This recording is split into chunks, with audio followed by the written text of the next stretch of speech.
개인 종합 자산 관리 계좌 ISA는 500만 명 이상이 가입한 대표적인 절세 금융 상품이다.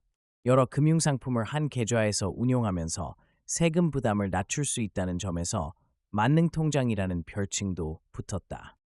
그러나 실제 운용 현장을 들여다보면 ISA 구조를 충분히 이해하지 못한 채 활용하는 경우가 적지 않다. 단순히 비과 세 혜택만 기대한 채 자금을 넣어두는 방식으로는 ISA의 잠재력을 온전히 끌어내기 어렵다.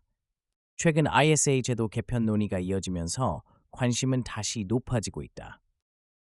비과 세 한도와 납입 한도 확대가 예고되면서 ISA를 어떻게 설계하느냐에 따라 절세 효과의 차이가 크게 벌어질 수 있다는 분석도 나온다. ISA를 보다 전략적으로 활용하기 위해 반드시 짚고 넘어가야 할 5가지 핵심 포인트를 정리했다. 첫째, ISA에 담지 않는 것이 유리한 투자도 존재한다. ISA 계좌 안에서 모든 투자를 하는 것이 항상 최선은 아니다.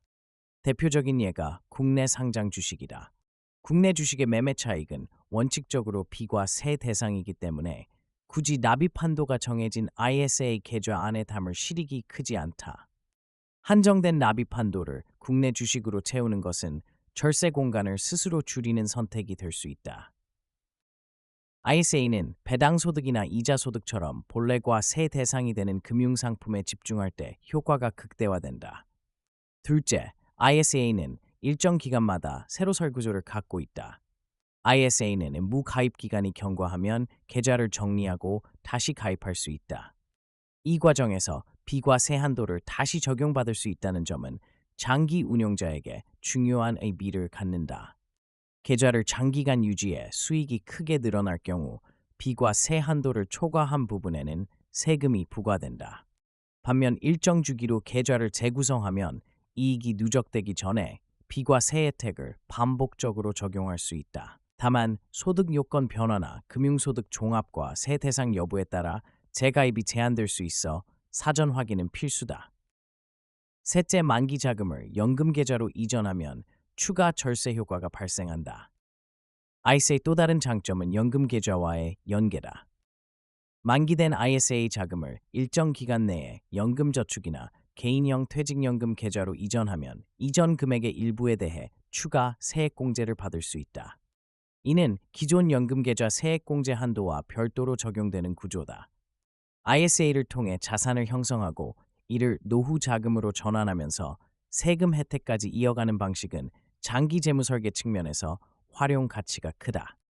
넷째, ISA는 금융소득이 많은 투자자에게도 유효한 절세 수단이다. ISA가 소액 투자자만을 위한 상품이라는 인식은 실제와 다르다. ISA 계좌에서 발생한 수익은 일정 기준을 넘어도 금융소득 종합과 세 대상에 포함되지 않고 분리과 세로 정리된다. 금융소득이 다른 소득과 합산되지 않는 구조는 고소득자에게 세부담을 완화하는 역할을 한다. 금융소득이 늘어날수록 ISA의 분리과 세 구조는 상대적인 장점을 갖게 된다.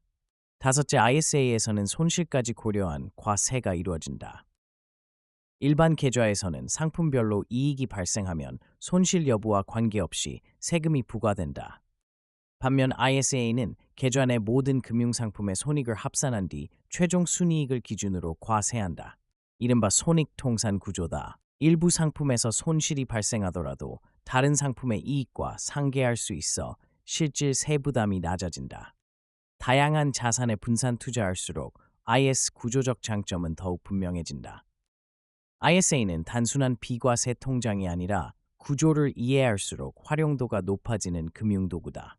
투자 대상 선택 계좌, 재구성 시점, 연금 계좌 연계 여부에 따라 절세 효과는 크게 달라진다. 제도 변화가 예고된 시점에서 ISA 운용 전략을 점검하는 것은 합리적인 선택이 될 수 있다. ISA를 어떻게 사용하느냐에 따라 같은 계좌라도 결과는 달라진다. 무작정 자금을 넣어두는 방식에서 벗어나 과세 구조와 제도적 특징을 반영한 전략적 운용이 필요하다. ISA는 제대로 설계했을 때 비로소 만능통장이라는 이름에 걸맞은 역할을 한다.